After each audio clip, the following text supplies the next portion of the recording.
Bab 154 Valentino, itu nama Tuan. Katanya Kak Ethan itu kejam sekali. Kakak sepupunya tidak ada apa-apanya jika dibandingkan dengannya. Gawat, tamatlah riwayat orang-orang itu.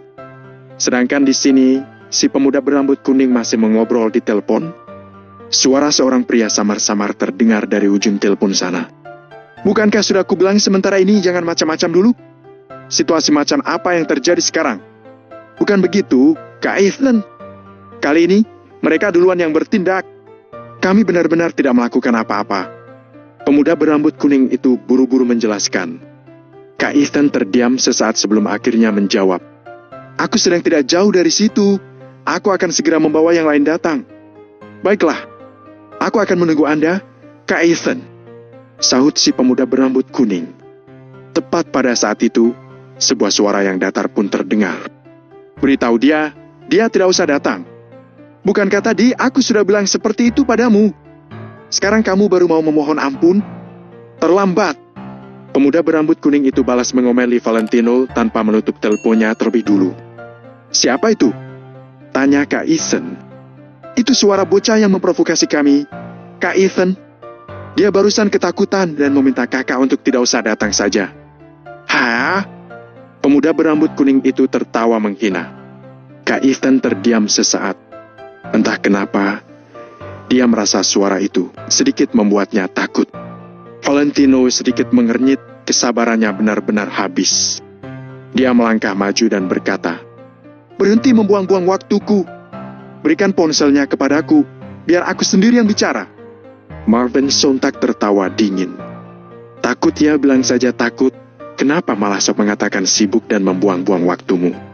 Meskipun yang lain diam saja, mereka sebenarnya juga berpikiran sama. Kamu pikir kamu itu siapa? Memangnya kamu bisa bicara dengan Kak Ethan sesukamu? Coba berkaca dulu sana.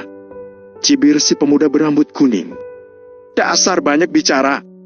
Valentino mengernyit, lalu menampar pemuda berambut kuning itu lagi. Kemudian, Valentino merebut ponsel itu dari tangan si pemuda berambut kuning. Semua orang sontak tercengang lagi. Valentino ini berani sekali, ya. Padahal Kak Ethan akan datang, tapi dia masih berani-beraninya menyerang. Dia memang tidak takut mati, ya. Valentino menyalakan mode pengeras suara dan berkata dengan nada datar. Ethan Hawke. Kak Ethan terdiam sesaat, lalu buru-buru bertanya. Kamu mengenalku? Aku tidak mengenalmu, tapi kamu pasti mengenalku. Balas Valentino. Semua orang yang ada di sekitar pun menahan napas mereka. Diam-diam menguping pembicaraan di antara Valentino dan Kak Ethan. Hei, kamu pikir kamu itu siapa? Kenapa kamu bisa-bisanya kenal dengan Kak Ethan? Maki si pemuda berambut kuning yang ada di samping. Valentino sedikit mengayunkan tangannya dan pemuda itu sontak mengambil beberapa langkah mundur dengan ketakutan. Dia sudah beberapa kali menerima tamparan Valentino. Dia tidak mau merasakan sakitnya lagi. Kamu, siapa? Suara Kak Ethan pun terdengar. Entah halusinasi atau bukan, tapi semua orang merasa suara Kak Ethan terdengar sedikit gemetar. Mereka pun jadi curiga. Apa yang bisa membuat orang sehebat Kak Ethan gemetaran? Valentino Wijaya? Jawab Valentino santai. Klik! Di saat kesadaran semua orang belum kembali, mereka tiba-tiba mendengar bunyi yang keras dari ujung telepon sana. Bunyi itu sepertinya berasal dari ponsel yang terjatuh ke lantai. Situasi macam apa ini? Hanya mendengar nama Valentino Wijaya bisa membuat Kak Ethan begitu kaget sampai menjatuhkan ponselnya. Tidak sampai 3 detik kemudian, seseorang buru-buru mengambil ponsel itu lagi. Tuh, Tuan Valentino, panggil Kak Ethan dengan suara yang gemetar. Dia awalnya sudah sedikit curiga saat mendengar suara Valentino, tapi begitu mendengar namanya, rasanya dia seperti tersambar petir. Kak Ethan sama sekali tidak menyangka bahwa orang yang diprovokasi oleh si pemuda berambut kuning adalah Valentino. Semua orang tercengang mendengar bagaimana Kak Ethan memanggil Valentino. Kak Ethan dari geng Black Tiger yang merupakan seseorang yang berkuasa dengan bawahan berjumlah ratusan memanggil Valentino dengan sebutan Tuan hanya karena mendengar namanya saja. Bagaimana mungkin? Jangankan orang-orang yang tidak mengenal Valentino itu, bahkan Jenny yang mengenalnya saja ikut tercengang. Nama Valentino Wijaya itu hanya bisa dihubungkan dengan pecundang, sama sekali bukan nama dari seseorang yang berkuasa. Kenapa? Kamu sudah tidak mengenaliku berselang 2 hari dari pertemuan terakhir kita? Pelurunya tidak mengenai tubuhmu? Tanya Valentino dengan seolah senyum jahil tersungging di sudut bibirnya. Kak Ethan tercengang mendengarnya. Jantungnya langsung berdebar dengan kencang. Jika tadi dia hanya curiga, sekarang dia benar-benar yakin bahwa orang yang sedang berbicaranya dengan saat ini adalah Valentino yang hampir menghancurkan geng Black Tiger dengan lambaian tangannya. Karena apa yang terjadi malam itu hanya diketahui oleh para anggota geng Black Tiger, Rain, serta Valentino. Geng Black Tiger tentu tidak mungkin memberitahu apa yang sebenarnya terjadi kepada pihak luar di saat keberadaan Rain sekarang tidak diketahui. Jadi satu-satunya orang lain yang tahu mengenai masalah ini adalah Valentino seorang. Kak Ethan mengingat-ingat suara Valentino malam itu dan dia menjadi semakin yakin bahwa Valentino yang sedang berbicara dengannya saat ini memang benar adalah tuan muda Valentino yang itu. Tuan Valentino. Ternyata Anda, ya. Saya sama sekali tidak tahu bahwa ternyata ini Anda. Apa Anda sedang berada di bar jazz? Saya akan segera ke sana untuk menemui Anda, lalu berlutut meminta maaf di hadapan Anda. Suara Kak Ethan terdengar sangat tulus dan ketakutan. Sudut mulutnya mau tidak mau sedikit berkedut. Saat ini, dia merasa takut dan juga marah. Dia takut jika amarah Valentino sampai tersulut, pemuda itu akan menghujani geng Black Tiger dengan peluru lagi dan melenyapkan mereka. Apa yang membuatnya marah adalah karena pemuda berambut kuning itu bisa-bisanya begitu sial bertemu dengan Valentino. Bukankah itu sama saja dengan menempatkan geng Black Tiger di ambang kematian? Semua orang benar-benar tercengang mendengar ucapan Kak Ethan. Marvin dan Alan nampak terkejut. Cynthia menatap Valentino dengan tidak percaya, sedangkan Jenny juga kebingungan. Mereka sama sekali tidak habis pikir bagaimana Valentino yang selalu mereka anggap pecundang itu bisa membuat Kak Ethan ketakutan seperti ini. Bukan hanya dia memanggil Valentino dengan sebutan Tuan, Kak Ethan bahkan berbicara dengan begitu sopannya terhadap Valentino. Apa ini benar-benar bukan lelucon? Pemuda berambut kuning itu tercengang, jantungnya langsung berdebar dengan kencang. Barulah pada saat ini dia menyadari bahwa sepertinya dia sudah menyinggung seseorang yang tidak seharusnya dia sentuh. Aku tidak punya waktu untuk menunggumu datang, kamu cukup menyuruh bawahan-bawahanmu itu untuk segera pergi dari sini. Jawab Valentino dengan nada datar. Ethan tertegun sesaat, lalu buru-buru menjawab. Baik. Siap. Tolong Tuan Valentino berikan ponsel ini kepada si pemuda berambut kuning.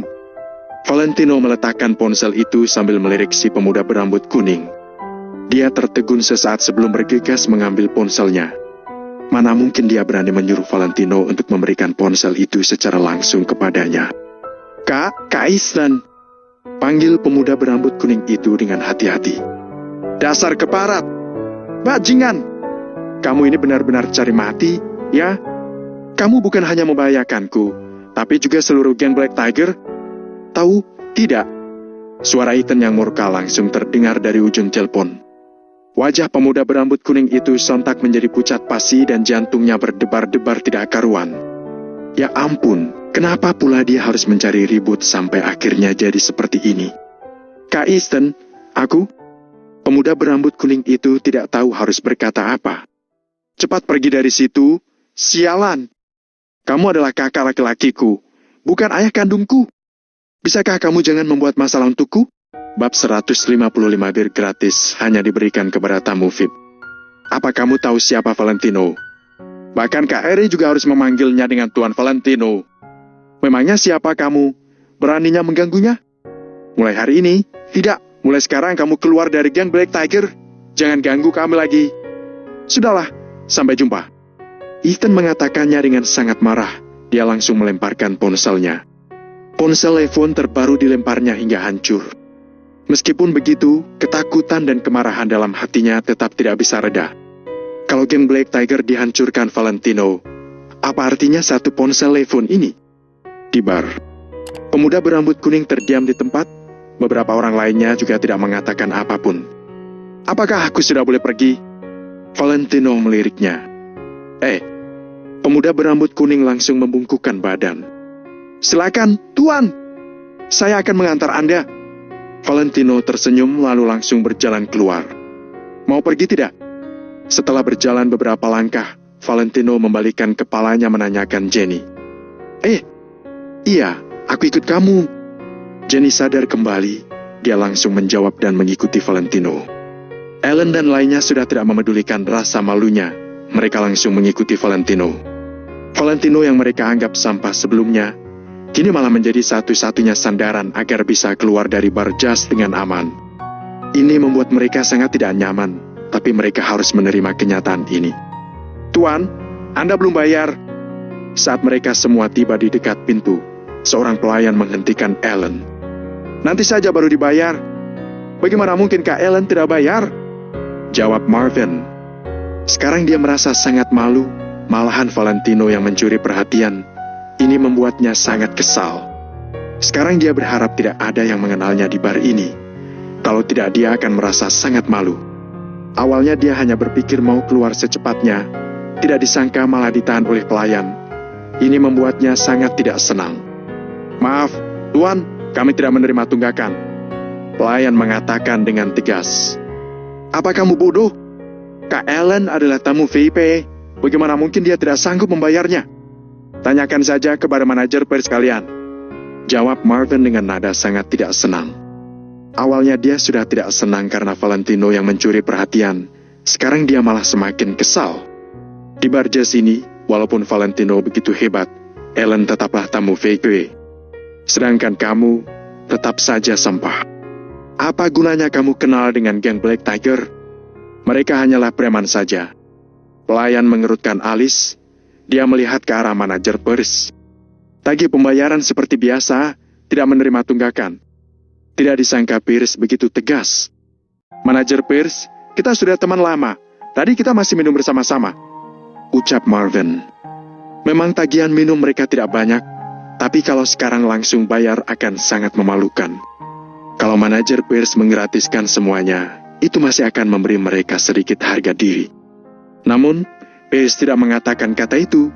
Dia bahkan menyuruh mereka untuk membayarnya. Hal ini membuat Marvin dan Ellen sangat marah. "Apakah ini sikapmu terhadap tamu VIP? Lucu sekali." Marvin mengeluarkan kartu bank untuk membayarnya. Orang-orang di sekeliling melihatnya dengan tatapan menghina. Kini mereka sudah menyadari kalau Marvin orang yang tidak punya kedudukan apapun, melainkan identitas Valentino itu tetap misterius. Kebalikannya, Marvin yang tidak bisa apapun tapi berpura-pura hebat, akhirnya dia yang dipermalukan. Mereka tidak berani menertawakan Valentino, tapi apakah mereka juga tidak berani menghina Marvin? "Kami memang tidak memperlakukan tamu VIP seperti ini, tapi kamu bukan tamu VIP." Pelayan langsung berkata dengan jujur. "Jadi, siapa tamu VIP-nya kalau bukan aku?" "Salah, siapa tamu VIP-nya kalau bukan Kak Ellen?"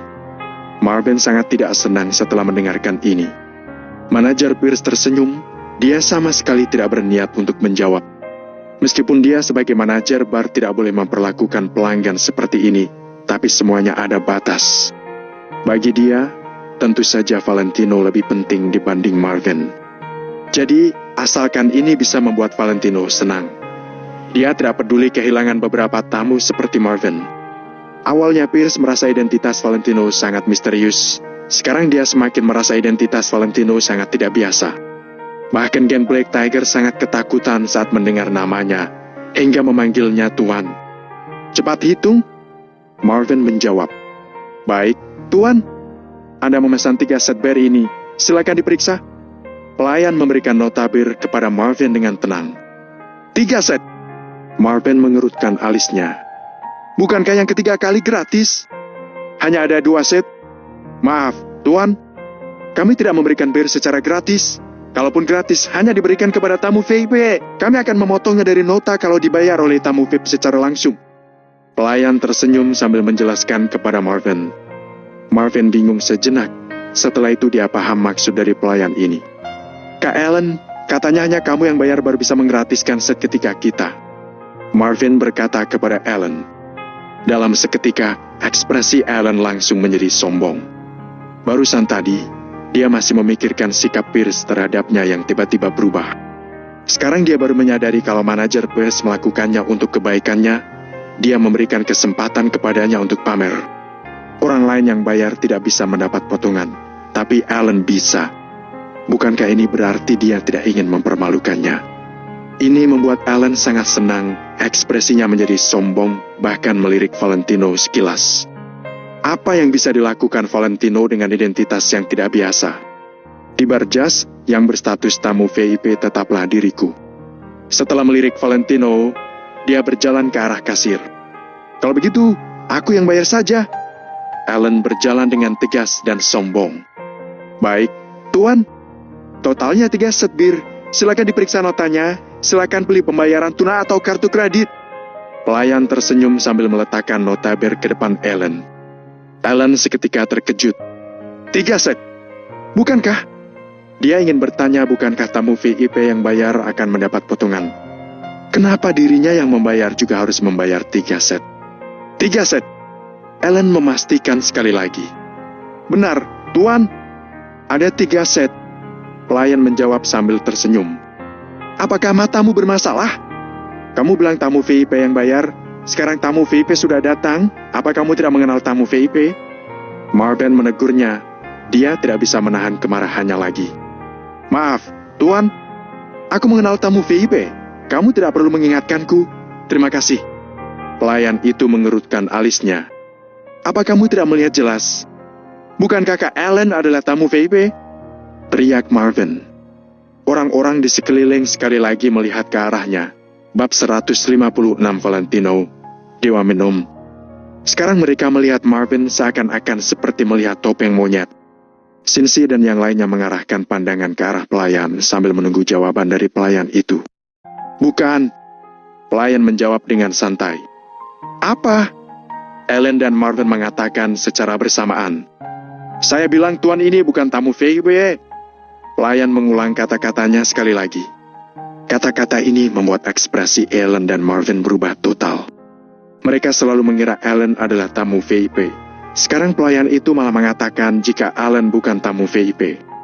Jadi, siapakah tamu VIP itu? Manajer Pierce, apakah ada salah paham? Kenapa pelayan tidak mengenal Kak Alan? Marvin merasa sangat malu. Dia langsung melihat ke arah manajer Pierce yang berada di kejauhan. Saat Pierce mendengar pembicaraan ini, dia langsung berjalan ke arah mereka. Kak Alan? Siapa Kak Alan? Aku juga tidak kenal. Ekspresi Pierce dipenuhi dengan senyuman saat menjawabnya. Sebelumnya kamu bersulang di tempat kami, bahkan mengatakan tamu VIP, apakah yang kamu maksud bukan Kak Alan?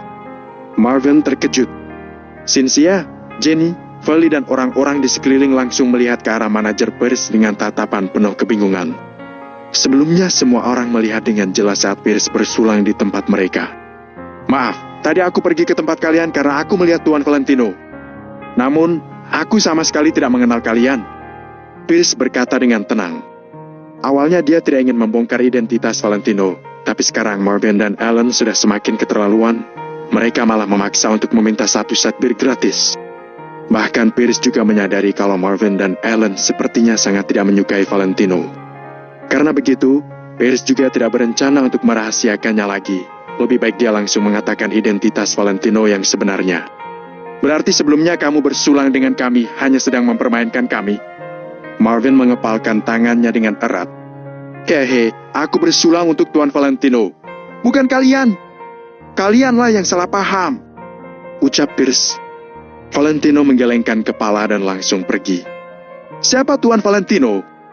Alan bertanya. Tunggu, Tuan Valentino. Pierce tidak memedulikannya lagi, melainkan langsung membalikkan kepala memanggil Valentino. Valentino terdiam di tempat, dia tahu teori memaafkan orang. Semua orang mengikuti arah pandangan Pierce. Saat melihat wajah Valentino, Jenny, Alan dan yang lainnya langsung terkejut. Tuan Valentino yang disebut manajer Pierce adalah Valentino Wijaya. Bagaimana mungkin?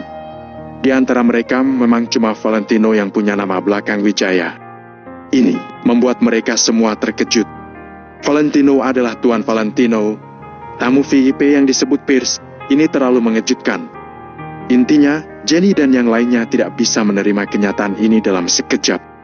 Tuan Valentino, saya tahu Anda suka merendah, tapi saya tidak bisa pura-pura tidak melihat Anda kalau Anda datang ke bar jazz. Maafkan saya. Pierce langsung membungkuk di hadapan Valentino. Sekarang tidak ada orang yang berani meragukan identitas Valentino lagi. Valentino menganggukkan kepala. Dia tidak ingin menghabiskan terlalu banyak waktu lagi, jadi dia langsung berjalan ke arah pelayan itu. Berapa semuanya? Biar aku yang bayar. Marvin hampir saja mengatakan, apakah kamu punya uang? Namun, dia menahan dirinya untuk berdiam. Sekarang Valentino bukanlah orang yang bisa dia sentuh. Tuan Valentino, kalau Anda yang membayarnya, maka semuanya gratis. Sikap pelayan terhadap Valentino dan Ellen adalah dua sikap yang berbeda. Wajah Ellen langsung menjadi pucat. Saat dia mau membayarnya, tidak mendapat potongan apapun, Valentino yang bayar malah langsung gratis. Perbedaan ini sulit untuk membuat orang-orang menerimanya. Tidak perlu, aku pakai kartu saja. Valentino mengerutkan alisnya. Dia tidak ada hubungan apapun dengan Barjas, jadi dia tidak ingin berhutang budi. Tuan Valentino, tolong jangan menolak. Kalau bukan karena Anda, Barjas kami tidak mungkin begitu sukses. Jadi ini adalah tanda terima kasih. Kelak, setiap Anda datang kemari akan gratis. Pierce mengatakan dengan loyal dan sopan. Semuanya terkejut. Apa hubungan Valentino dengan Barjas? Pierce mengatakan kesuksesan Barjas karena Valentino. Kemudian, kelak setiap kali Valentino datang akan gratis. Siapa Valentino? Aku sudah ingat. Dia adalah dewa minum. Tiba-tiba seorang anak muda berdiri dan berteriak dengan senang. Apa? Dia adalah dewa minum. Dewa minum yang legendaris itu. Shh. Aku juga sudah ingat, pantas saja aku merasa tidak asing saat melihatnya. Kemarin aku hanya melihat sekilas, tadi aku sama sekali tidak memperhatikannya. Benar, orangnya yang tenang, tidak akan salah lagi. Dia adalah dewa minum. Dari teriakan mereka, beberapa orang lainnya langsung menyadari, lalu melihat ke arah Valentino dengan terkejut. Di semua tempat, orang yang berkuasa adalah orang yang berkemampuan. Bar adalah tempat yang sangat mementingkan budaya bir. Jadi orang yang bisa minum adalah orang hebat. Lagi pula, bayangan Valentino menghabiskan belasan bir impor sekaligus, lalu membawa Angel pergi tempo hari membuat orang tidak bisa melupakannya. Jenny, Martin, Alan, Cincy dan yang lainnya sangat terkejut. Dewa minum yang sangat terkenal di Barjas adalah Valentino. Sebelumnya, mereka bahkan mengatakan di depan Valentino, kalau laki-laki harus minum, Valentino yang tidak minum tidak ada bedanya dengan sampah. Bahkan Marvin masih memamerkan cerita dewa minum di depan Valentino. Sekarang dia baru paham, tadi Valentino pasti melihatnya seperti melihat orang bodoh. Valentino mengatakan jumlah alkohol belasan gelas itu biasa saja. Sebenarnya itu bukan membual. Karena Valentino adalah dewa bir yang sangat terkenal itu. Teringat semua hal itu, Marvin dan yang lainnya menjadi sangat canggung. Ternyata semua kelakuan mereka seperti badut di mata Valentino. Sebuah pepatah mengatakan, tidak berlagak hebat di depan Ali. Dewa minum, berikan aku tanda tangan. Aku mau foto dengan dewa minum. Dalam sekejap, bar menjadi sangat ramai. Ada banyak pria dan wanita yang bergerak ke arahnya untuk meminta foto. Ada juga beberapa wanita cantik yang berpakaian terbuka dan postur tubuh seksi tidak berhenti berdempetan ke arah Valentino. Pesona Valentino ini tidak bisa dibandingkan dengan artis manapun. Valentino hanya bisa pasrah. Dia tidak mungkin masih bisa membayarnya. Terima kasih, manajer Pierce. Aku pergi dulu. Selesai Valentino mengatakannya, dia langsung membawa Jenny kabur.